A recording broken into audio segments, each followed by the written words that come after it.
საღამო მშვიდობისა, თქვენ თავისუფალ სივრცეს უყურებთ, მე ჟურნალისტი ვახო ხუზმიაშვილი ვარ. დღევანდელი ჩვენი პირდაპირ ეთერი საქართველოს მთავრობის ადმინისტრაციიდან მიმდინარეობს. ჩვენი მასპინძელი საქართველოს პრემიერ-მინისტრი ირაკლი კობახიძე. საღამო მშვიდობისა, მადლობა რომ დავდაგდით. მადლობა. ბატონო პრემიერო, დავიწყოთ იმ ინვესტიციით, რომელიც არის ქვეყანაში შემოსული 6 მილიარდ 600 მილიონი. ამ საკითხზე თქვენ საკმაოდ ვრცელი განმარტება გქონდათ გუშინ. თუმცა საზოგადოების ერთი ნაწილი ოპოზიცია ამ პროექტს აპროტესტებს და მოითხოვენ, რომ მთლიანი ხელშეკრულება გასაჯაროდეს. რა არის თქვენი პასუხი ამაზე? დამატებით. კიდევ ერთხელ მოგესალმებით, მივესალმები ტელემაყურებელს. ძალიან მნიშვნელოვანი პროექტია, პირველ რიგში ამას ვეთქვი, კონკრეტულად აჯარისთვის არის ძალიან მნიშვნელოვანი, იმიტომ რომ ამ პროექტის ნახევარი ხორციელდება აჯარაში, ბათუმის მიმდებარედ, გონიოს მიმდებარედ და შესაბამისად, რა თქმა უნდა, ეს პროექტი ხელშეუწყობს კონკრეტულად აჯარის რეგიონის განვითარებას, ტურიზმის განვითარებას, ზოგადად ამ მხარის განვითარებას და ძალიან დიდ წვლილს შეიტანს მთლიანად ქვეყნის განვითარების პროცესში. რაც შეეხება ამ დისკუსიას, რომელიც წარიმართება ამ საკითხის გარშემო, ზოგადად მნიშვნელოვანია, რომ ნებისმიერი დისკუსია წარიმართებოდეს არგუმენტებით. კონკრეტული არგუმენტები უნდა იყოს წარმოდგენილი ორი მხრიდან, როდესაც არსებობს ორი განსხვავებული აზრი. ჩვენ შემთხვევაში ვითარება არის განსხვავებული, ჩვენ შემთხვევაში ჩვენ საუბრობთ კონკრეტული ფაქტებით, კონკრეტული მონაცემებით, ვცდილობთ წარმოვადგინოთ არგუმენტები ყველა თემასთან დაკავშირებით. მეორე მხრიდან არის ცარიელი გზავნილები კონკრეტული ფაქტების, კონკრეტული არგუმენტების გარეშე, რაც ძალიან სამწუხაროა. მე მათ შორის თვალს ვადევნებდი კომენტარებს, რომელიც ჩემი ვიდეოს გავრცელების შემდეგ ვიხილე სოციალურ მედიაში, არც ფაქტები, არც არგუმენტები, რაც შეეხება კონკრეტულად ხელშეკრულების საჯაროების თემას.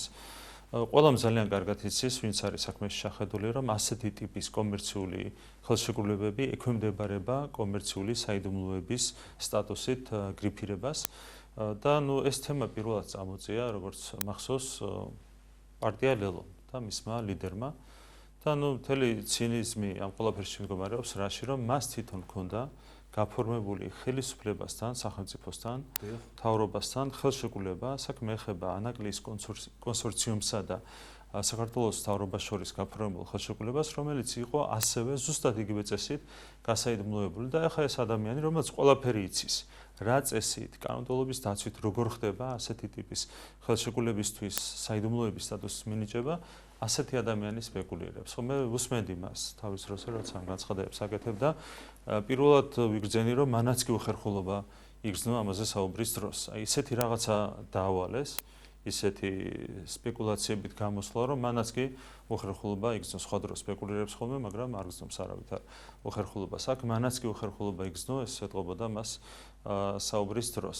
კონკრეტული ფაქტი აქვს მის კონსორციუმსა და მთავრობას შორის დაიდო შეთანხმება, მას მიენიჭა კომერციული საიდუმლოების სტატუსი, ზუსტად იგივე წესით მოხდა ამ შემთხვევაშიც ამ სტატუსის მინიჭება. ხა მიზეზს რაც შეეხება.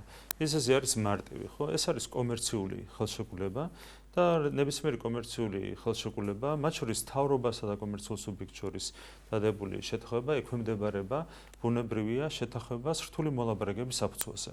ვიდრე ჩვენ გავაფორმებდით საბოლოო ჯამში იგილჰილსთან შეთანხმებას, ამას წინ უძღოდა დაახლოებით 3-თვიანი, 4-თვიანი მოლაპარაკებები, თითეული პუნქტი თანხმდებოდა, თითეული დეტალი თანხმდებოდა და რა თქმა უნდა, სახელმწიფოს ინტერესებში იყო, რომ მაქსიმუმი წამოიღო ამ შეთანხმებიდან. ერთ-ერთი პუნქტი, რაც მნიშვნელოვანი იყო ჩვენთვის, ეს არის მაგალითად 33%-იანი მოგება, რომელიც წამოიღო უშუალოდ სუფთა მოგება, რაც წამოიღო სახელმწიფომ ამ პროექტიდან, ხო? შეიძლება აქ ჩვენ თხოვეთ პარტნიორ კომპანიას, რომ მოეცა ჩვენთვის უფლება ამაზე გვესაუბრა საჯაროდ, მაგალითად ამ 33%-იან დათქმაზე, რომელიც არის ხელშეკრულებაში ჩადებული და მადლობა მათ, რომ ამის საშუალება მოგცეს მიუხედავად იმისა, რომ ხელშეკრულება არის გასაიდუმლოებული. შეიძლება იყოს ქვეყანა, სადაც იგივე პრინციპით შევიდა ეს კომპანია და სადაც ეს კომპანია, იგივე კომპანია ხელისუფლებას სახელმწიფოს ბიუჯეტში უტოვებს არა 33%-ს, არამედ მაგალითად 30%-ს ან 25%-ს, ხო? ნუ წარმოიდგინეთ, რომ ასეთ დროს, როდესაც ჩვენ ასაჯაროებ ხელშეკრულების კონკრეტულ პუნქტს, ან წარსულში დადებულ ხელშეკრულებასთან დაკავშირებით შეიძლება შეექმნას უხერხულობა, ან სამომავლოდ ისუსტებს შენს პოზიციებს. ამიტომ ძალიან კარგად იცის ყველა, ვინც არის ჩახედული ასეთ ტიპის პროცესებში, თუ რატომ ექვემდებარება ასეთი ტიპის ხელშეკრულებები გასაიდუმლოებას. როდესაც ასეთ პირობებში მაინც ახერხებენ სპეკულირებას, ეს მეტყოლებს რა თქმა უნდა ასეთი ადამიანების არაგეთილ სინდისიერებას. ბატონო ირაკლი, თქვენ ძალიან ბევრი ისაუბრეთ და საქართველოს მთავრობის სხვა წარმომადგენლებმაც რა სიკეთე შეიძლება ამ პროექტმა ჩვენს ქვეყანას მოუტანოს, მაგრამ ვინაიდან თქვენ საუბრობთ ახლა რომ კონკრეტულ დეტალებზე რა დევს პროექტში ვერ ისაუბრებთ, მაგრამ თუ არის რამე მინუსი ამ პროექტში, რითიც შეიძლება ეშინოდეს საქართველოს მოქალაქეს.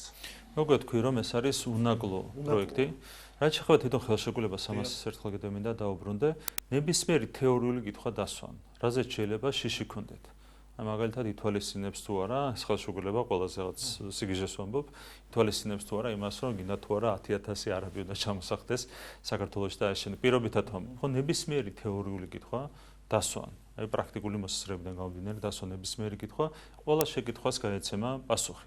აბსოლუტურად ყველა შეკითხვას. პროექტი და ხელშეკრულება არის აბსოლუტურად უნაკლო და მხოლოდ დადებითი მოაქვს ჩვენი ქვეყნისთვის. ეს არის კიდევ ერთხელ ბიუჯეტში წელიწადში საშუალოდ პლუს 700 მილიონი ლარი, რაც ორი სხვადასხვა ფორმით შევა ბიუჯეტში, ეს არის გადასახადები დაახლოებით 500 მილიონი და 200 მილიონი პლუს მოგება ამ 13%-დან. ეს არის ეკონომიკაში დამატებითი შენატანი. დაახლოებით 11 მილიარდი ლარი იქნება ჯამური ეფექტი ქვეყნის ეკონომიკაზე, ანუ უზარმაზარი მასშტაბის ეფექტია საუბარი, ხო? ეს მეორე. რა თქმა უნდა, ტურიზმის განვითარება შეუწყობს ხელს დასაქმება. აქაც კონკრეტული მონაცემები გამოვიტანეთ, ხო?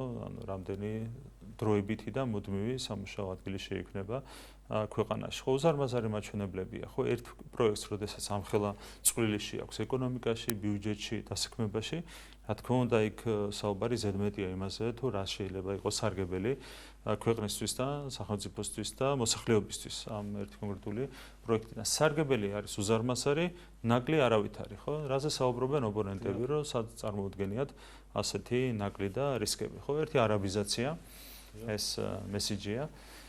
კიდევ ერთხელ მინდა გავიხსენო თავის დროზე 2022 წელს გახსოვთ სამჯერ გაშალეს კამპანია რუსიფიკაციასთან დაკავშირებით და აცხადებდნენ, რომ ხელისუფლებას გაექცა ვითარება, იმდენი რუსი იყო შემოსული, რომ წალეკავდნენ საქართველოს, ეს უსაფრთხოება შეუქმნიდა პრობლემას, უცბად რუსეთი გამოაცხადებდა, რომ ამ მოქალაქეების დასაცავად შემოიჭერებოდა საქართველოში 1000 სიგიჟე ისმოდა მაშინ, რასაც სხვათა შორის ძალიან ბევრი კეთილსინდისიერი ჩვენი თანამოქალაქეც აყვა, ხო, შესწომაში შეიყვანეს.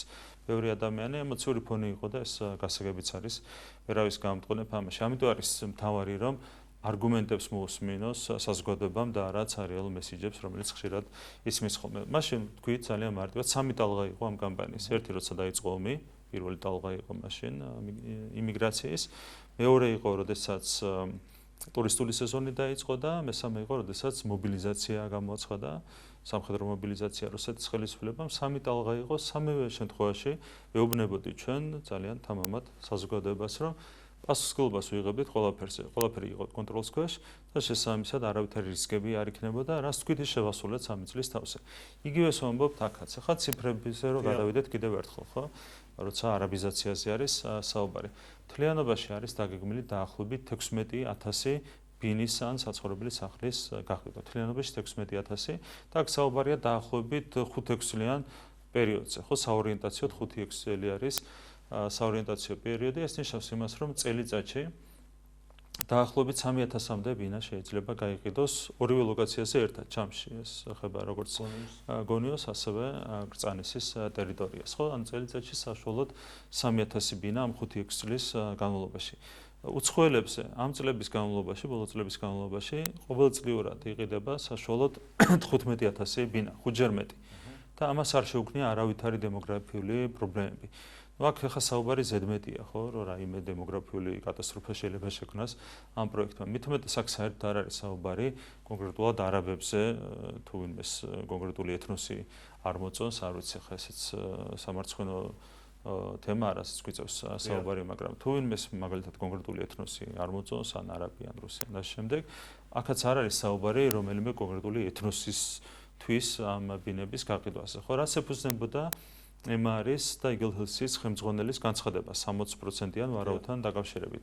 მათ აქვს ძალიან კარგად გაშლილი მარკეტინგული ქსელი მთელი მსოფლიოს მასშტაბით და ამის გამო მას აქვს ეს მოლოდინი, რომ 60%-იანი იქნება დაახლოებით გაყიდვების მაჩვენებელი უცხოელებზე. თუმცა გამომდინარე საფასო პოლიტიკიდან, რაზეც ჩვენ გვაქვს ინფორმაცია, ფასები რა თქმა უნდა გასაჯაროვდება უშუალოდ კომპანიის მიერ, მაგრამ ჩვენ ინფორმაციაც გვაქვს საფასო პოლიტიკის შესახებ. სავსებით შეასრულებელია, რომ რაც არის სტანდარტული მაჩვენებელი 80% იყიდულობენ საქართველოს მოქალაქეები საქართველოში აშენებულ ბინებს, დიდი ალბათობით ახლოს იქნება ამ მაჩვენებელთან ჩვენი ვარაუდით.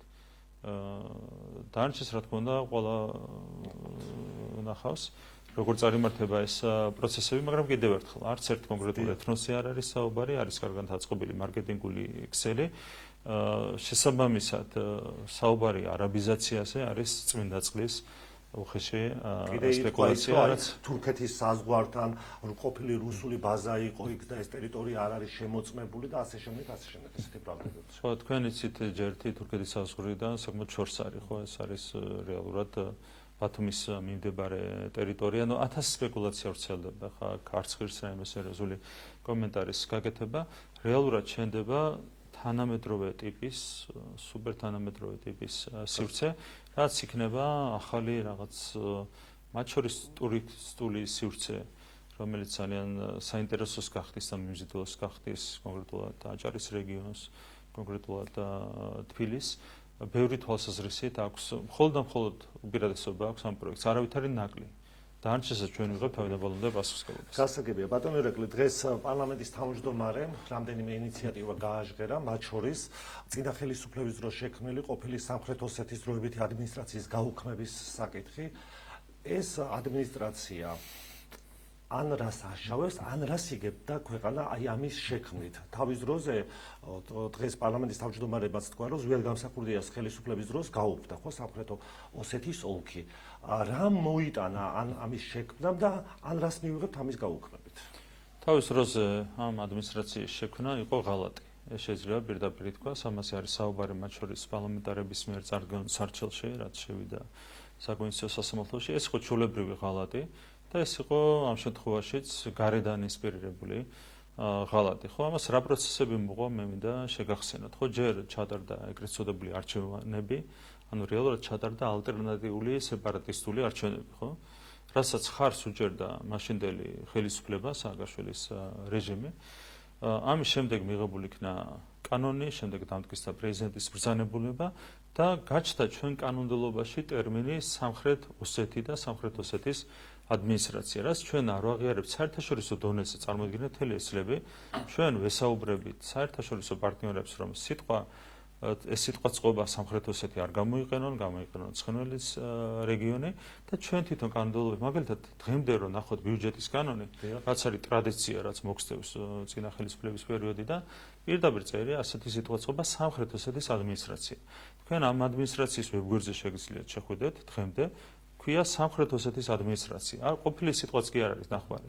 ყოფილი არის დამატებით ნახმარი, მერე წერია ტირე სამხრეთ ოსეთის ადმინისტრაცია. ანუ რეალურად ჩადენილი იქნა ღალატი.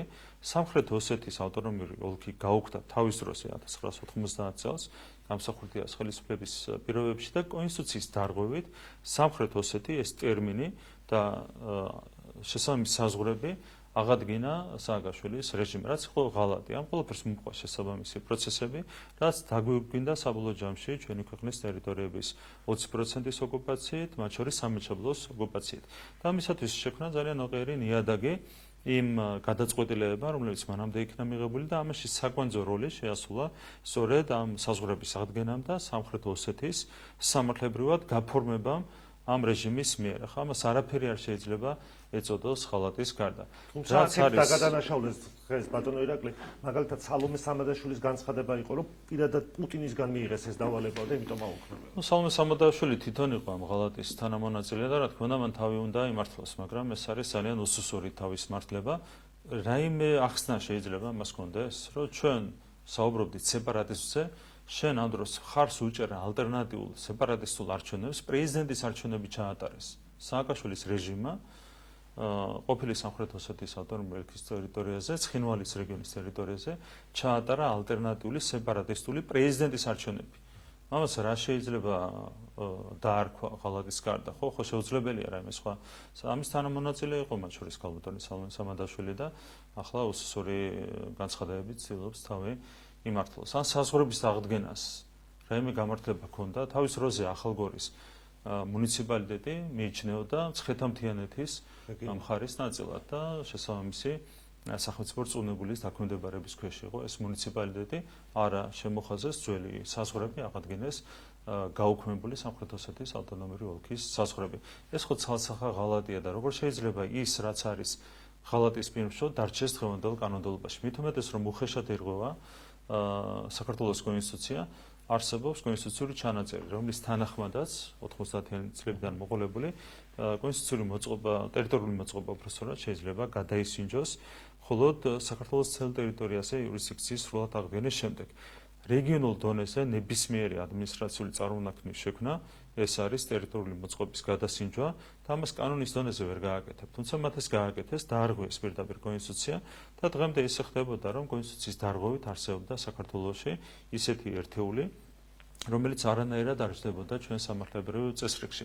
რა თქმა უნდა აღდგეს ბოლომდე კონსტიტუციური წესრიგი და სწორედ ამას ემსახურება ის გადაწყვეტილება, რომელიც დღეს გახმოვანდა საქართველოს პარლამენტში. და ამასთან ერთად, რა თქმა უნდა, იქვე ითქვა საქართველოს პარლამენტის თავმჯდომარის მიერ, რომ ბუნებრივია ძალაში რჩება 4-ვე მუნიციპალიტეტი, რომელიც ცხინვალის რეგიონში ლეგიტიმურად უკვე კონსტიტუციის და კანონმდებლობის დაცვით აირჩა იქ მცხოვრები მოსახლეობის მიერ და რომელიც დღესდღეობობაში ფუნქციონირებს და ერთადერთი ლეგიტიმური ორგანოების, ასე ვთქვათ, ერთობლიობა, რომელიც მოქმედებს და რომელიც არის იქ არჩეული, ეს არის სწორედ 4 მუნიციპალიტეტი: ახალგორის, ქურთის, ტიღვისა და ერედვის მუნიციპალიტეტი და ასე უნდა იყოს მოწესრიგებული სისტემა კონსტიტუციის და კანონის შესაბამისად. გასაგები, კიდევ ერთი ინიციატივა ეს არის საარჩევნო კანონი. პარლამენტის თავმჯდომარემ თქვა, რომ 100-ზე მეტი ცვლილება არის შესული ამ კანონში და საერთოდ შესაქმნელი არის და ამის ფარგლებში არის ეს ტექნიკური საკითხიო, მაგრამ რამდენად არის ტექნიკური, ამაზე ძალიან დიდი განხილვები არის. საქართველოს საზღვრებში უნდა ჩატარდეს, უნდა მიიღონ მონაწილეობა ემიგრანტებმა და მან თქვა, რომ 4 წელში ერთხელ, ვისაც უნდა არჩევნებში მონაწილეობა, უნდა ჩამოვიდეს ქვეყანაში. თქვენი ოპონენტები ამბობენ, რომ ეს იმიტომ კეთდება, რომ არჩევნებს ქართული ოცნება უცხოეთში აგებს. აი ამაზე რა პასუხი აქვს ირაკლი კობახიძეს? ტექნიკური თვითონ ეს კონკრეტული საკითხი, რა თქმა უნდა, ნაკლებად არის, ეს არის არსებითი საკითხი. ტექნიკური არის მთლიანობაში ის, ასე ვთქვათ, გადამოშვებული ვერსია, რომელიც არის წარმოდგენილი ახალი საარჩევნო კოდექსის სახით, რაც შეეხება კონკრეტულად ამ საკითხს. რეალურად თქვენ იცით, რომ მთლიანობაში არავითარი არსებითი გავლენა არ მოხდენია არჩევნების შედეგებზე საზღვარგარეთ დაფიქსირებულ მონაცემებს. ხო, რეალურად არავითარი არსებითი შედეგი არ ქონია, ამიტომ ეს არ არის აქ მთავარი. რაც შეეხება საფუძველს, ამ ცვლილების საფუძველს, ერთი მნიშვნელოვანი საფუძველი არის რა, რომ ჩვენ ბოლომდე უნდა განვამტკიცოთ ჩვენი სუვერენიტეტი, ჩვენი დამოუკიდებლობა და ამ კუთხით არის ერთი რამ ხაზგასასმელი. ნებისმიერი ადამიანი, რომელიც ცხოვრობს სხვა ქვეყანაში, ექვემდებარება უცხო იურისდიქციის გავლენას. მნიშვნელობა არ აქვს, ეს ხდება რუსეთში, ამერიკაში, ავსტრალიაში თუ ლიხტენშტაინში. ხო, ნებისმიერ ქვეყანაში ადამიანი თუ ცხოვრობს კონკრეტულ სახელმწიფოში, ის ექვემდებარება შესაბამისი იურისდიქციის გავლენას და ასე შეიძლება ქონდეს სხვადასხვა ფორმით ძალიან კონკრეტული გამოხატულება. და ამის შედეგებს ხედავთ ჩვენ სხვადასხვა მიმართულებით, მათ შორის ჩვენ ხედავთ ზოგადად, რომ სხვადასხვა ქვეყანა პირდაპირ ცდილობს ჩვენს არჩევნებში ჩარევას. ასეთ პირობებში შესაბამის ქვეყანაში ცხოვრები ადამიანები, რა თქმა უნდა, კიდევ უფრო მეტად მოწყვლადი არიან ასეთი გავლენის მიმართ. აქედან გამომდინარე, ზოგადი მიდგომა უნდა იყოს ეს, რომ სადაც არის ჩვენი ქვეყნის იურისდიქციის სრული გავლენა, იქ უნდა ტარდებოდეს არჩევნები. ეს პირველი. და მეორე კიდევ უფრო მნიშვნელოვანი არგუმენტი დაკავშირებულია ინფორმირებულ არჩევანთან. ნებისმიერმა ამორჩეულმა უნდა გააკეთოს ინფორმირებული არჩევანი და ამაში იგულისხმება რა, შენ უნდა გქონდეს სრული ინფორმაცია ყველაფერთან დაკავშირებით, რაც ხდება ქვეყანაში და ამის საფუძველზე უნდა მიანიჭო უპირატესობა ამა თუ იმ საარჩევნო სუბიექტს. ნებისმიერი ადამიანი იღებს სხვადასხვა ფორმით ინფორმაციას. ერთ-ერთი საშუალება ინფორმაციის მიღების არის ბუნებრივია მასობრივი ინფორმაციის საშუალებები, მედია, მათ შორის სოციმედია, საიდანაც ნებისმიერი ადამიანი იღებს გაფილტრულ ინფორმაციას, ხო? ნებისმიერი ინფორმაცია ექვემდებარება ბუნებრივია ინტერპრეტაციას, გადამუშავებას, ინტერპრეტაციას, შეიძლება იყოს აბსოლუტურად კეთილსინთეზური მედია საშუალება, მაგრამ მისი გავლით მიღებული ინფორმაციაც კი არის ინტერპრეტირებული და გაფილტრული, ხო? ანუ ექვემდებარება გარკვეულ ფილტრს. მით უმეტეს თქვენ იცით, რომ ჩვენს ქვეყანაში არის უამრავი სხვადასხვა მედია საშუალება და მათი სარედაქციო პოლიტიკა არის ერთმანეთისგან სრულიად განსხვავებული. არის კიდევ სოციმედია, სადაც ათასგვარ ფილტრს გადის ნებისმიერი ტიპის ინფორმაცია და საბოლოო ჯამში ძალიან რთული არა თქო და იყო გავლენა ბატონო ირაკლი საქართველოს იმ მოქალაქეებზე, ვინც უცხოეთში არიან, აი წინა არჩევნებში, რომ ვინმე თქვათ რამეს ან აშინებდა, ან რაღაცა პრევენციას როცა აიღებთ, ხო არ უსწრებდა წინ რაღაცა მოვლენები, რომ აქ შეიძლება არ იყოს საუბარი კონკრეტული ინდივიდის დაშენებაზე, მაგრამ შესაძლოა ცხოვრობს სხვა ქვეყანაში, ბუნებრივად ხარ იმ იურისდიქციის გავლენის ქვეშ. მაგალითად, მარტივი მაგალითი რომ მოვიყვანოთ ყველაზე მეტად, შეიძლება თუნდაც კონდეს ადამიანს იმის შიში, რომ სხვადასხვა ტიპის პოლიტიკური პრეფერენციის გამოვლენის შემთხვევაში მას არ გაუგრძელდება შესაბამისი ბინადრობის ნებართვა მაგალითად ან სამსახურში ვერ შეინარჩუნებს სამუშაო ადგილს. ხო, თქვენ გახსოვთ კამპანია ქონდათ აწეული იმასთან დაკავშირებით, რომ კონკრეტულ საელჩოში ხელისუფლების ხარდამჭერ ადამიანებს არ აძლევდნენ ვიზას. კამპანია ქონდა ჩვენს ოპონენტებს აწეული ამასთან დაკავშირებით. მაგალითად ძალიან მარტივად ჩანს, რომ უცხოურ იურისდიქციას ძალიან მარტივად შეიძლება დაექვემდებაროს ადამიანი.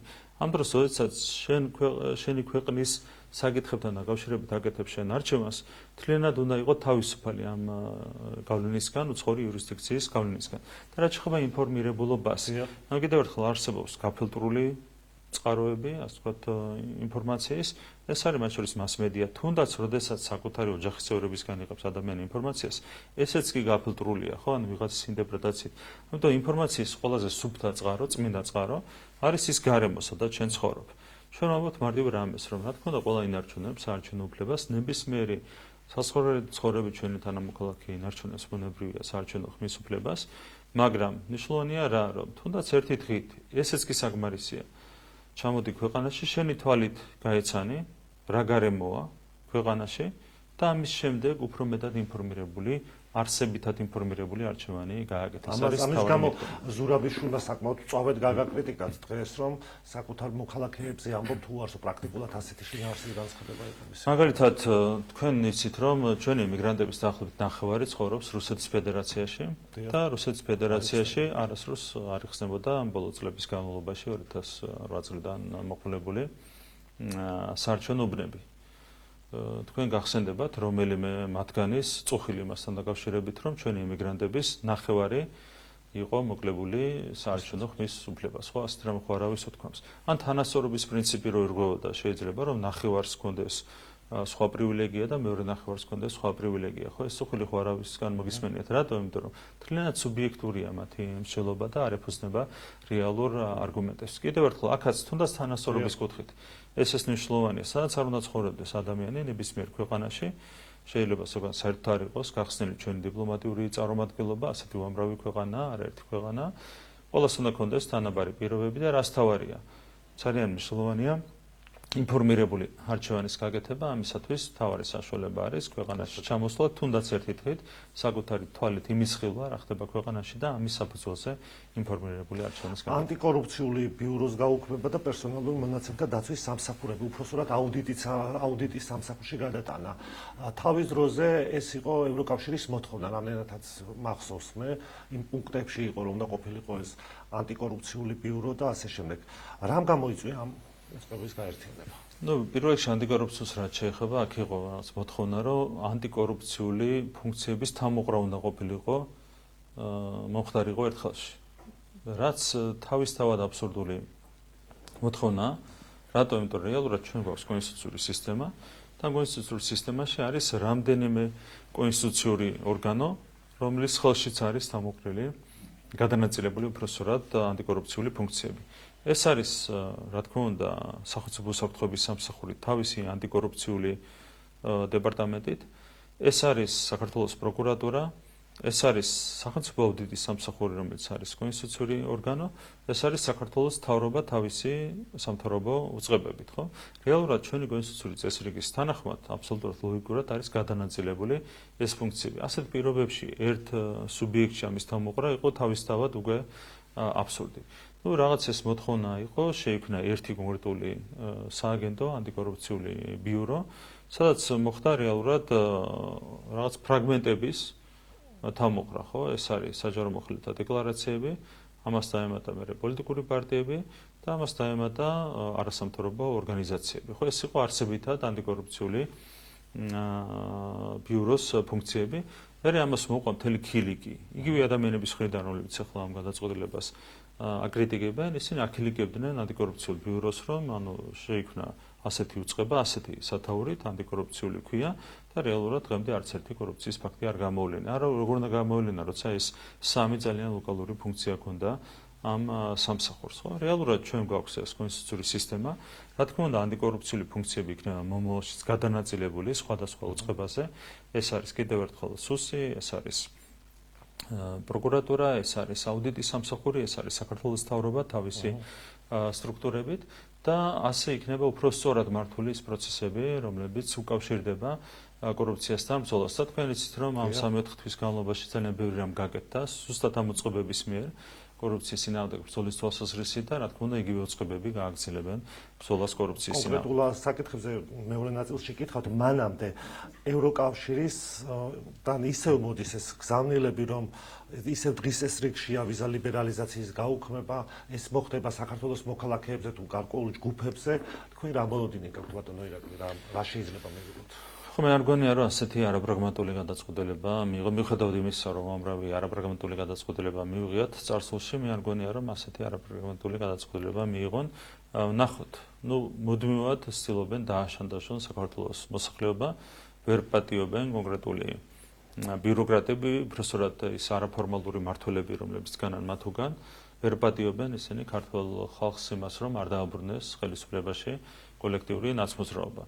და ამის გამო მუდმივი შანტაჟის ქვეშ ცდილობენ ამყოფენ ჩვენი საზოგადოება, რაც უბრალოდ ერთი რო სამართლო მიდგომა და მეორე არ ჭრის ეს მიდგომა, თუ ვინმეს გონია, რომ ასეთი პოლიტიკით რაიმეს მიაღწევენ და მაინც დააბრუნებენ კოლექტიურ ნაცმოძრაობას ხელისუფლებაში, რა თქმა უნდა ეს არ გამოვა, ამიტომ მე მგონია, რომ უფრო მეტად პრაგმატულ გადაწყვეტილებას მიიღებენ ეს ჩინოვნიკები.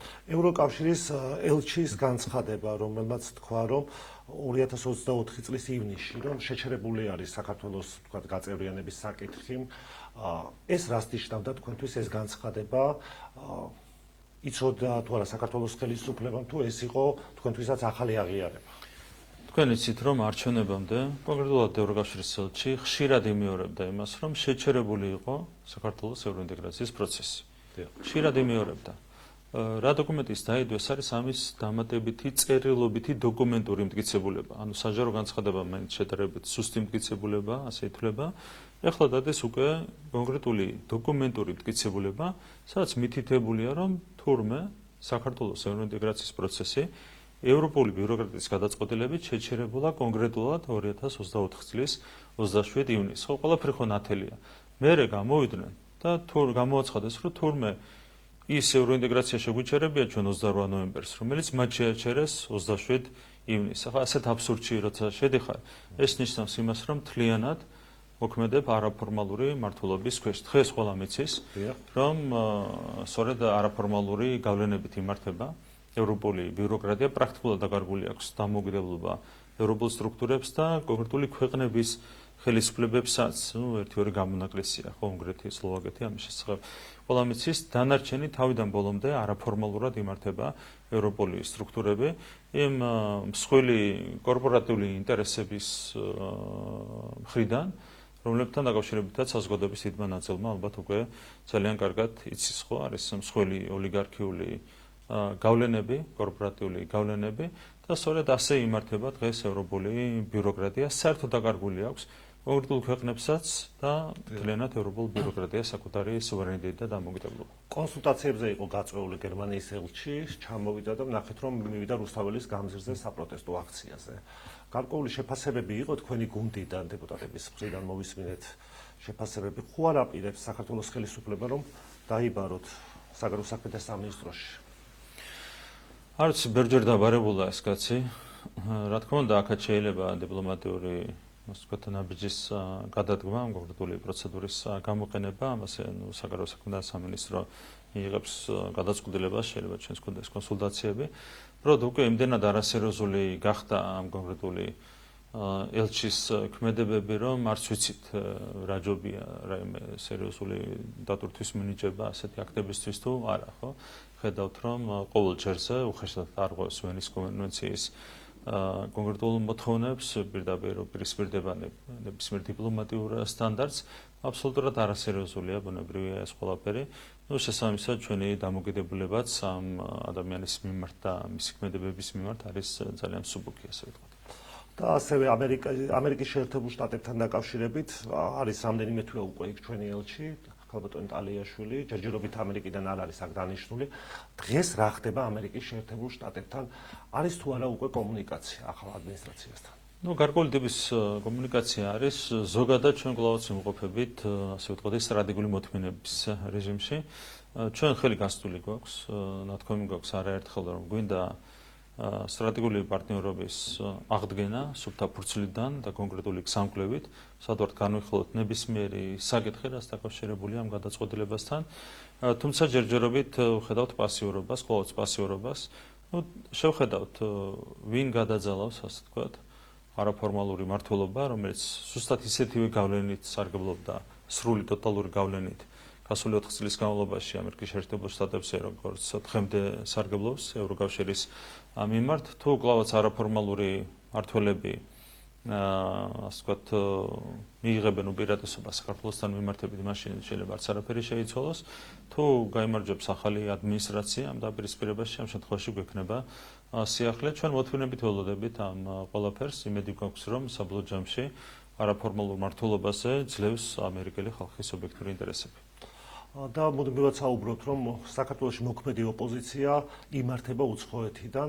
რამდენიმე დღის წინ, მაგალითად, Prime Times ჰქონდა ასეთი ინფორმაცია გავრცელებული, რა განცხადება უნდა გაეკეთებინათ ოპოზიციის წარმომადგენლებს და შემდეგ იყო იმაზე საუბარი, რომ დადასტურდა ერთი ელჩი. თქვენ როგორ ფიქრობთ, რამდენად ახდენს თუნდაც ის მესიჯები საქართველოს მოქალაქეებზე გავლენას? გარკვეული ერთი წლის წინ, მაგალითად, უფრო მეტი ადამიანი გამოდიოდა ქუჩაში, ხო, საპროტესტო აქციაზე, ახლა ისიც აღარ არის ეს ხალხმრავლობა ქუჩებში. ანუ როგორ ფიქრობთ, აღარ არის საქართველოს მოქალაქეებზე გავლენა იქ უცხოეთიდან წამოსულ მესიჯებზე? რამდენიმე წლის განმავლობაში, განსაკუთრებით ბოლო 3 წლის განმავლობაში, ხალხმა ძალიან დიდი ცოდნაც და გამოცდილებაც შეიძინა. ამიტომ არავითარი ეფექტი აღარ აქვს უსამართლო განცხადებებს. რა თქმა უნდა, ეს განცხადებები თუნდაც მომავალში 10 მხრიდანაც რომ იყოს სამართლიანი განცხადებები რაიმე თემასთან დაკავშირებით, ბუნებრივია ამას ექნება გავლენა საზოგადოებაზე, მაგრამ როდესაც საზოგადოება ხედავს, რომ სრულიად უსამართლოა განცხადებები, ქმედებები ევროპული ბიუროკრატიის მხრიდან, რა თქმა უნდა, ამას ვერავითარი ძალა ვერ ექნება და ამის გამოა, რომ მიუხედავად სრული მხარდაჭერისა, რასაც ეს ჩინოვნიკები უცხადებენ აქციებს, რადიკალურ ოპოზიციას, არჩევნებში ისინი იღებენ უკვე 20%-ზე ნაკლებს, ქუჩაში გამოდის 150 ადამიანი. რა თქმა უნდა, უსამართლო დამოკიდებულებას ვერ ექნება ვერავითარი გავლენა ქართულ საზოგადოებაზე, რომელსაც ძალიან დიდი სიბრძნე აქვს შეძენილი მთლიანობაში 35 წლის მანძილზე, მაგრამ განსაკუთრებით ბოლო 3 წლის განმავლობაში. ბატონო ირაკლი, ოპოზიცია მიუხედავად იმისა, რომ უნდა კითხოთ აი აკრძალვასთან დაკავშირებით, რომელიც უკვე სარჩელი არის სასამართლოში შეტანილი საკონსტიტუციაში, მაგრამ ამის მიუხედავად ის პარტიები, რომლის აკრძალვაც დგას დღის წესრიგში, ისევ ამბობენ, რომ ქვეყანაში ვადამდელი თუ ახალი არჩევნები მაინც დაინიშნება. აი ამაზე რა პასუხი გაქვთ? პასუხი არის მარტივი, 2028 წლის 28 ოქტომბერს გაიმართება არჩევნები, როგორც წესი და რიგია, როგორც ამის კონსტიტუცია ითვალისწინებს. ერთი ამაზე რომ საუბრობენ, თვითონაც არ აწყობთ რიგარეში არჩევნები, საერთოდ ბოლომდე გასამდვერდებიან, ხო რომ ჩადარდეს რიგარეში არჩევნები, საკონსტიტუციო უმრავლესობას უმარტივესად მიიღებს ქართული ოცნება, ხო, როგორც ნახეთ თვითმმართველობის არჩევნებზე, ჩვენი მხარდაჭერა არის კიდევ უფრო მეტად გასწილი. აქედან გამომდინარე მათი საუბრები, ასე ვთქვათ, რიგარეში არჩევნებთან დაკავშირებით, საარიელი ფარსია, ხო, თვითონ არ აწყობთ. თვითონ ურჩევნიათ 3 წელი დაიცადო, ნახოთ კიდევ ერთხელ არ მოეჯრათ თავი. თუმცა ნუ აქაც სპეკულირებენ, ხო, მეტი შეფასება ამას არ შეიძლება მიეცეს. მიუხედავად იმისა, რომ ჩვენთვის სუბიექტურად თუნდაც შეიძლება რაღაცა იყოს საინტერესო, 2028 წლის 28 ოქტომბერს გამართება მომდევნო საბოლოო ვიღა იქნება მაშინ ასე დავსვავ კითხოს თქვენი კონკურენტი ბატონო ირაკლი ეს პარტიები თქვა ნაციონალური მოძრაობა ახალი ლელო თუ აიგზალა აი ვინ იქნება 2028 წლის არჩევნებზე ვინ დარჩება ოპოზიციიდან რას თავარია ჩვენი ქვეყანა და პოლიტიკური სისტემა თავს დააღწევს ჩაგედელ წრეს აქამდე ხელოვნურად გვატრიალებდნენ ამ ჩაგედელ წრეზე მთელი ამ წლების განმავლობაში ხო 2012 წლიდან მოყოლებული თავსმოხვეული კოაბიტაცია შემდეგ ამ პროცესების გაგრძელება ამ ჩაგედელ წრეს უნდა დააღწიოს თავი ჩვენმა სახელმწიფომ და მისმა პოლიტიკურმა სისტემამ როგორც კი ეს მარგინალური პოლიტიკური ძალები, რადიკალური ძალები, უცხოური აგენტურა ჩამოშორდება პოლიტიკურ სისტემას, მაშინვე ბუნებრივად ეს საზოგადოების მოთხოვნა და მოთხოვნილებაც არის, ხო? ბუნებრივად საზოგადოების სიაღიდან გაჩნდებიან საარჩევნო სუბიექტები, პოლიტიკური ძალები, რომლებიც ჯანსაღად იმოქმედებენ და მარაჯანსაღ პოლიტიკურ სპექტრს ჩაანაცვლებენ. ეს საზოგადოება წარმოშობს ბუნებრივია ამ ყველაფერს. მithumetes კიდევ ერთხელ ვიტყვი, რომ საზოგადოება არის ძალიან გაჯანსაღებული, ამ 35 წლის მანძილზე უამრავი გამოცდილება შეიძინა ასეთ პირობებში საზოგადოებას არ გაუჭირდება საკუთარი წიაღიდან შექმნას ჯანსაღი პოლიტიკური ძალები. უბრალოდ ამის საშუალება არ არსებობდა აქამდე, გამომდინარე იქიდან, რომ ჩვენ ხელოვნურად ჩაგდოვეს ამ ჩაგედელ წრეზე. და ასევე გიორგი გახარიაზე, რომელსაც თბილისის საქალაქო სასამართლომ დაუსწრებლად შეუფარდა პატიმრობა. ამ ფონზე, როდესაც მაინდა-მაინც არ არის კარგი ურთიერთობა, ხო, ევროკავშირის ქვეყნებთან, მithumetes გერმანიასთან, როგორ შეიძლება, რომ თქვა თბილისის საქალაქო სასამართლოს გადაწყვეტილება ახსრულდეს? ვერ გეტყვით, მთავარი სამართლის უზენაესობა, რომელიც უნდა იყოს დაცული, ამ შემთხვევაში სამართლებრივმა სისტემამ იმოქმედა კანონმდებლობის შესაბამისად. ახსრულდება, ვერ ახსრულდება, ეს არის ცალკე საკითხი. მთავარია, რომ ჩვენთან მოქმედებს სამართლებრივი სახელმწიფოს პრინციპი, სამართლის უზენაესობის პრინციპი და ზუსტად ამ პრინციპის შესაბამისად იმოქმედა ჩვენმა სამართლებრივმა სისტემამ, სამართალდამცავმა სისტემამ და არჩენი არის უკვე პრაქტიკის საკითხი. და ასევე ადამიანები, რვა ლიდერს ოპოზიციის, მათ შორის სააკაშვილსაც ახალი ბრალი წარუდგინა პროკურატურამ. ძალიან მძიმე ბრალდებებით. როგორ ფიქრობთ, რა პირდაპირ ადრესატი არ ახართ, ხადია თქვენ არ ახართ გენერალური პროკურორი, მაგრამ რატომ არ მოხდა ეს, თქვათ, ამ ბრალის წარდგენა 1 წლის წინ, ან 6 თვის წინ და რატომ მოხდა?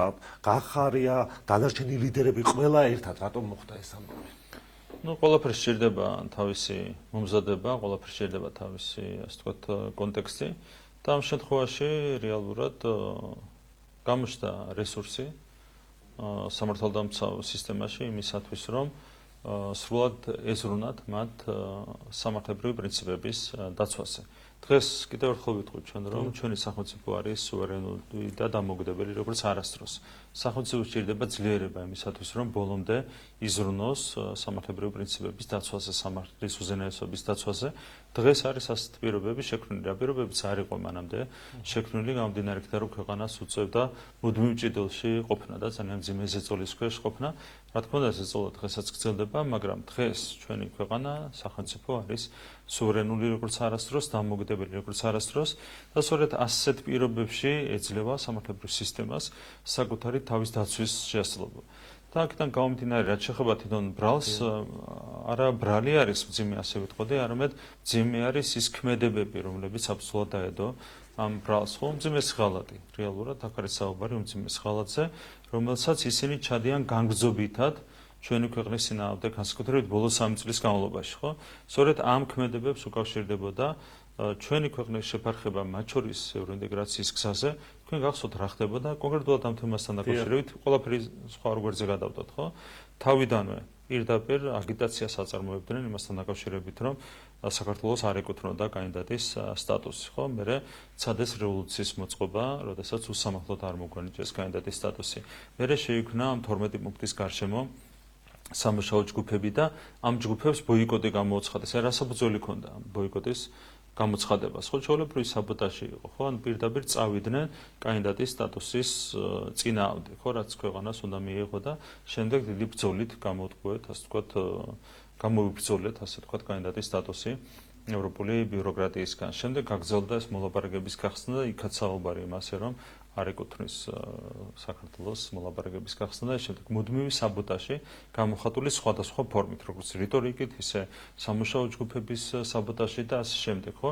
ეს ხო ხელის გულზე გაშლილი ღალატი იყო, ხო? თვითონ ანუ ბრალი კი არ არის მძიმე, ის ქმედებებია მძიმე, კიდევ ერთხელ ვიტყვი, რაც ამ ბრალს დაედო საფუძვლად მუდმივად საუბარი იმაზე, რომ უნდა დასანქცირდეს ხალხის მიერ არჩეული ხელისუფლება, უნდა დასანქცირდეს შესაბამისად ჩვენი ქვეყანა, ხო? ვიზა ლიბერალიზაცია და ეს შემდეგ. ეს ხო ხელის გულზე დევს. რა თქმა უნდა, ამას სჭირდებოდა თავის სამართლებრივი შეფასება და სწორედ ეს სამართლებრივი შეფასება წარმოადგინა პროკურატურამ. დანარჩენი არის ბუნებრივია სამართლებრივი სისტემის საქმე, რა გადაწყვეტილებასაც მიიღებს ეს სისტემა, ის გადაწყვეტილება ბუნებრივია და ახსოვდეს. ბატონო რეკლი, ასეთივე განცხადებები, რაზეც თქვენ საუბრობდით, თქვათ, კეთდებოდა არასამთავრობო ორგანიზაციების მხრიდანაც. ისინიც დაგიდანაშაულებიათ, რომ ანტისახელმწიფოებრივ ქმედებებს ეწეოდნენ. შეიძლება დადგეს მათი სამართლებრივი პასუხისმგებლობის საკითხიც? მე არ ვიცი ხო ამას ასეთ საკითხებზე გადაწყვეტილებას იღებენ შესაბამისი უწყებები. რა თქმა უნდა, აგენტურის ქსელი ძალიან ფართოა ზოგადად, რაც არის ანუ არავის არ მოერიდება პროკურატურა ამას გეკითხებით. მე მაგაზე არ შემიძლია პასუხს გაცემა, იმიტომ რომ ეს არის თლიანად თავდაპირველად ამის პრეროგატივა მე არ მაქვს, ეს არის თავიდან ბოლომდე სამართლებრივი უწყებების საქმე. ზოგადად რა თქმა უნდა აგენტურის ქსელი იყო ძალიან ფართო, სადამდე წავა გამოძიება, ამას მე ვერ ვიტყვი, იმიტომ რომ ეს არის სუფთა საგამოძიებო უწყებების გადასასაგებია.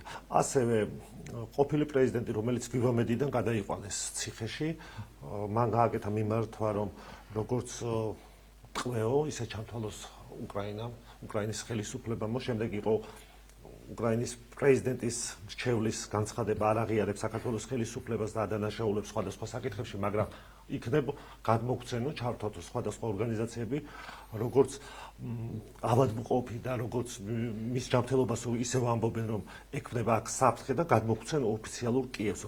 არის თუ არა რაიმე შანსი, რომ სააკაშვილი გადაეცეს? რა თქმა უნდა, არავითარი შანსი არ არსებობს. რაც შეეხება ამ კონკრეტულ ინტერვიუს, ეს იყო ინტერვიუ ბატონ ბოდოლიაკთან, რომელიც დღემდე არის თორსები პრეზიდენტის მრჩეველი უკრაინაში და ის საუბრობდა იმაზე, რომ არავის არ სურდა საქართველოს ჩართვა ომში.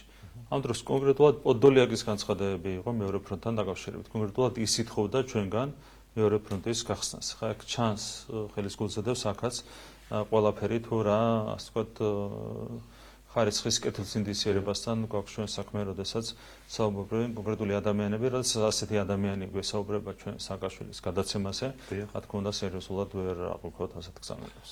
და ასევე ისევ გინდა მეუბრუნდე 4 ოქტომბრის ამბებს, საქართველოს პრეზიდენტის სასახლესთან განვითარებულ მოვლენებს. გავიდა გარკვეული დრო, დღევანდელი გადასახედიდან როგორ უყურებთ? ისინი, ვინც ვთქვათ, ნაწილი ვინც მოუწოდებდა ხალხს ქუჩაში გამოსვლისკენ, დღეს ამბობენ, რომ ეს იყო პროვოკაცია. სალომე ზურაბიშვილმა, რომელმაც თქვათ, ირიბი მოწოდება გააკეთა იმ დღეს, რომ ხალხი ქუჩაში გასულიყო, შემდეგ გაემიჯნა იმ მოვლენებს. თქვენ როგორ უყურებთ დღევანდელი გადასახედი? თქვენ გახსოვთ, როგორი აჟიტირებული იყო ეს ხალხი, როდესაც შეიკრიბნენ თავისუფლების მოედანზე, დაახლოებით 8000 კაცი იყო შეკრებილი. მათ შორის სალომე ზურაბიშვილი, კონკრეტული პარტიები იყვნენ, რომლებიც მონაწილეობდნენ ამ აქციაში, დამხობის აქციაში, რომელიც ხარდაჭერა გამოუცხადეს.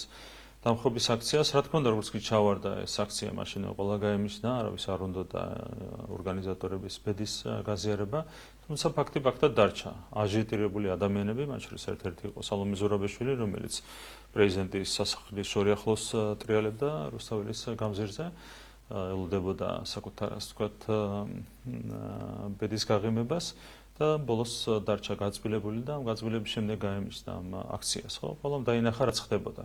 აჟიტირებული 8000 ადამიანი მივიდა თავისუფლების მოედანზე და ამ 8000 ადამიანიდან შემდეგ 7994 გაემიჯნა იმ აქციას, მას შემდეგ რაც 6 ადამიანი მოხვდა საკნებში, ხო? ეს არის მათი სახე. ესეც კი არ იციან, რომ როდესაც ვიღაცას მიყვები დამხობის აქციაზე ბოლომდე მაინც გაყვე, ხო? აბსოლუტურად ამორალური ადამიანები არიან, როგორც შეიძლება სალომე ზურაბიშვილს მორალზე ელაპარაკო, ხო, ყველა ძალიან კარგად იცის მისი პოლიტიკური, ასე ვთქვათ, წარსულის და აწყოს შესახებ. აქედან გამომდინარე, ყველაფერი არის დღესავით ნათელი, მათ სცადეს ხელისუფლების დამხობა, შესაბამისი ანონსით გავიდნენ აქციაზე, ჩავარდა და შემდეგ გაემიჯნა. რა გეგმა იყო ბატონო ირაკლი?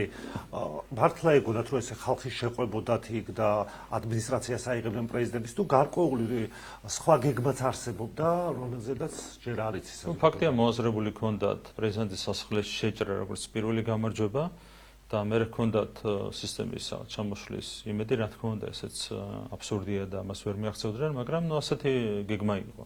პრეზიდენტის სასახლეში შეჭრა უნდა ყოფილიყო პირველი გამარჯვება და ამას უნდა მოყოლოდა შემდეგ სხვა ადმინისტრაციული შენობების, ასე ვთქვათ, აღება. რა თქმა უნდა, ჩვენ ვიყავით სრულად მობილიზებული და სახელმწიფო არის ძალიან ძლიერი, შესაბამისად იმთავითვე ბუნებრივია განწირული იყო ეს გეგმა, მაგრამ კიდევ ერთხელ ფაქტია, რომ 8000-ში აჟიტირებული ადამიანი მონაწილეობდა ამ გეგმის აღსრულებაში, ხო? შესაბამისად, ყველამ ძალიან კარგად დაინახა ყველაფერი, როგორი არის ოპოზიციის სახე, როგორია სახელმწიფოს პოზიციები, სახელმწიფო არის ძლიერი და ოპოზიცია არის არა მარტო სუსტი, არამედ სრულიად არაკეთილსინდისიერიც. და ამის გამოხატულება იყო, რა თქმა უნდა, ის პროცესები, რომლებიც შემდეგ გაგრძელდა. დღეს ხედავთ, რომ 150 უცხოელი აგენტის გარდა რეალურად ვეღარავინ აქტიურობს ასე ვთქვათ ქუჩაში და მათი აქტიურობაც არის რადიკალურად დასუსტებული, ხო? რა თქმა უნდა, ასე გაგრძელდება ეს პროცესები.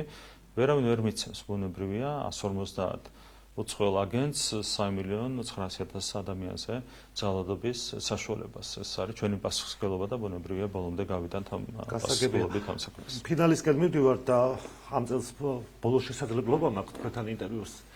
2026 წლისთვის უკვე მთავარი გამოწვევა, როგორ ფიქრობთ, რა იქნება ჩვენი ქვეყნისთვის? ჩვენ რეალურად თავიდან ბოლომდე გვაქვს დღეს იმის საშუალება, რომ ვიყოთ კონცენტრირებული ქვეყნის განვითარებაზე. 3 წელი აღარ იქნება არჩევნები, შემდეგი წელი არის არჩევნებისგან თავისუფალი წელი, იმის შემდეგი წელიც და შეგვიძლია თავისუფლად, სტაბილურად და თანმიმდევრულად ვიზრუნოთ ქვეყნის განვითარებაზე. უამრავი პროექტი გვაქვს. წლევანდელი წელი საკმაოდ რთული იყო იმ კუთხითაც, რომ მოგვიწია ბევრი რამის გადალაგება, მათ შორის ამ კორუფციასთან ბრძოლის ფარგლებში, იყო ხარვეზიანი პროექტები, მათ შორის ინფრასტრუქტურის ნაწილში, იყო პროცედურული კუთხით სხვადასხვა ტიპის ხარვეზები. წელს ვასწორებთ აბსოლუტურად ყველაფერს შესაბამისად. მომავალი წლიდან იქნება რადიკალურად გაუმჯობესებული მართვის ეფექტიანობას და ხარჯეფექტიანობაც, მათ შორის კონკრეტულად იგივე ინფრასტრუქტურული პროექტების განხორციელების ეფექტიანობა და ხარჯეფექტიანობა. ასევე თქვენ იცით, რომ კონკრეტული ინიციატივები გვაქვს და ხას გავუსვამდი განსაკუთრებით უმაღლესი განათლების რეფორმას და შემდეგი წელი უნდა იყოს გადამწყვეტი ამ რეფორმისთვის საფუძვლების მომზადების გამოუჩნდა კრიტიკოსები ამ რეფორმას. ხო, ну, რა თქმა უნდა, ყველაფერს, თუმცა აქაც აი მთავარია, როდესაც რა იმ საკითხზე იმართება დისკუსია, ორ მხარეს იყოს არგუმენტები და ჩვენ მიჩვეული ვართ რას, რომ ჩვენ საუბრობთ ფაქტებით, ციფრებით, არგუმენტებით, მეორე მხარეს არის ცარიელი გზავნილები, ტყუილებზე აგებული, არავითარი ფაქტი, არავითარი მტკიცებულება, არავითარი არგუმენტაცია არ შეიძლება ასე გაგრძელდეს. აი აქაც ესეც უნდა შეიცვალოს, როგორც კი ეს რადიკალური ოპოზიცია ჩანაცვლება ჯანსაღი ოპოზიციით, მაშინვე თვითონ დისკუსიის შინაარსიც უნდა ჩანაცვლდეს. ერთმანეთს უნდა ვიპაექრებოდეთ ჩვენ დემოკრატია. ამას გულისხმობს, რომ ჩვენ არგუმენტებით უნდა, თუნდაც ძალიან მწვავედ, მაგრამ არგუმენტებით უნდა დაუპირისპირდეთ ერთმანეთს. სად არის არგუმენტები? პარლამენტში რო იყვნენ, 3 წელი იყვნენ შემოსული პარლამენტში. იქაც კი არავითარი არგუმენტი არ მოგვისმენია. არავითარი ფაქტები, არგუმენტები, ცარიელი, უხეში, ასე ვთქვათ, განცხადებები. ამიტომ აქაც ძალიან მნიშვნელოვანია, რა თქმა უნდა, რომ ყველა თემასთან დაკავშირებით გაემართოს ჯანსაღი დისკუსია. რეალურად ვერც ერთი არგუმენტი ვერ მოვისმინე. დიახ. უმაღლესი განათლების რეფორმასთან დაკავშირებით, გარდა ცარიელი, ხისტი, მშრალი განცხადებებისა, ხო, რომელიმე გამოწვევას თუ არ ეთანხმებიან. შეუძლებელია 7 გამოწვევა განსაზღვრული, მაშინ თქვენ რომ დღეს გვაქვს რამდენი უნივერსიტეტი აღარ მახსოვს 64 ჰარვარდი საქართველოში, ხო? ხო შეუძლებელია ამის დამტკიცება. თვითონ ამტკიცებდნენ მთელი ამ წლების განმავლობაში, რომ ახალგაზრდების საქართველოსდან იმიგრაციის მთავარი მიზეზი, ერთ-ერთი მთავარი მიზეზი იყო განათლების სისტემაში არსებული პრობლემები და დღეს გამოდიან და საუბრობენ, რომ იდეალური სისტემა ქონია, ხო? 7-ვე გამოწვევა არის ისე განსაზღვრული, რომ კრიტიკა, ფაქტებით კრიტიკა და არგუმენტებით კრიტიკა რეალურად შეუძლებელია, თორემ მოისმენთ აქამდე. და როცა არის გამოწვევა განსაზღვრული, იმას სჭირდება დაპირისპირება. და აქ სადმე თუ არის აცდენა გამოწვევასა და პასუხს შორის, ესეც უნდა დაგვისაბუთონ, მაგრამ არავითარი დასაბუთება არის უბრალოდ ჩარლი საუბარი. ამიტომ ჩვენ ბოლომდე, რა თქმა უნდა, გავატარებთ ამ რეფორმას, რაც არის აუცილებელი მათ შორის თუნდაც მიგრაციის შრილში. ახალგაზრდები მაქსიმალურად უნდა დარჩენენ ქვეყანაში და უნდა ემსახურებოდნენ, რა თქმა უნდა, ჩვენი ქვეყნის ინტერესებს. ეს არის ჩვენი მთავარი ამოცანა. ძალიან მაღალია ალბათობა იმისა და სტატისტიკაც ამას აჩვენებს, რომ როდესაც ახალგაზრდები მიდიან საზღვარგარეთ, ძალიან ბევრი მათგანი რჩება ბუნებრივია სხვა ქვეყანაში, მით უმეტეს რომ ეკონომიკებს შორის ჯერ კიდევ არის საკმაოდ დიდი თქვენ კორუფციაც ახსენეთ ბატონო ერაკლი და ვნახეთ ხო თუნდაც ყოფილი თქვენი თანაგუნდელები, ყოფილი მინისტრთა კაბინეტის წევრები, რომ ბრალი აქვს წარდგენილი, მათ შორის პრემიერ-მინისტრს, ყოფილ პრემიერ-მინისტრსაც გაგრძელდება ძველი საქმეების სანამ სამწუხაროა, რა თქმა უნდა, ჩვენ ინტერესებშია, რომ მაქსიმალურად ყველაფერს ჩავეძიოთ და აქ მიზანი არ არის რეპრესიული. ჩვენი მთავარი მიზანია, რომ მაქსიმალურად გამოვასწოროთ ხარვეზები სამომავლოდ და სამომავლოდ ავარიდოთ ჩვენს სახელმწიფოს მაგალითად ჭარბი ხარჯი ბიუჯეტიდან ან უხარისხო პროექტების განხორციელება. ამისათვის გვჭირდება ბევრ ამბეში ჩაძიება. სადაც ჩასაძიებელია ბუნებრივია ჩავეძიებით, რომ კიდევ ერთხელ ჩვენთვის მთავარია წინ გავიხედოთ. იგივე კორუფციასთან ბრძოლაზე როცა არის საუბარი, ჩვენთვის მთავარი კი არ არის რომ ვინმე დავიჭიროთ, ან ვინმეს მიმართ რაღაც ესეთი ზომები ავამოქმედოთ. ჩვენთვის მთავარია რომ მომავალში დავაზღვიოთ ჩვენი ქვეყანა მაქსიმალურად კორუფციის შემთხვევებისგან. და ამისათვის არა მარტო რაღაც გამოძიებები იწყება ადამიანების წინააღმდეგ კონკრეტულ თემებთან დაკავშირებით, არამედ პირველ რიგში პრაქტიკას ვაუმჯობესებთ, ხო? იგივე გამჭვირვალეა მთლიანად მთავრობის გადაწყვეტილებები, მთლიანად აღიგვეთა პირდაპირ მიყიდვის პრაქტიკა, პრივატიზაციის პრაქტიკა და ეს შემდეგ, ხო, უამრავი მიმართულებით ახლა გამჭვირვალე გახდა მთლიანად შესყიდვის პროცედურები და ეს არის მთავარი, რომ სამომავლოდ დავასრულოთ ჩვენი ქვეყანა კორუფციის ფაქტებისგან, რასაც ძალიან აქტიურად ვიმუშავებთ მომავალში. მადლობა ბატონო პრემიერო, დაგხვდით და მოგვეცეთ საშუალება თქვენთან ინტერვიუს. თქვენ უსმენთ საქართველოს პრემიერ-მინისტრს ირაკლი კობახიძეს 4 შაბათ შეხვდებით ნახვამდის.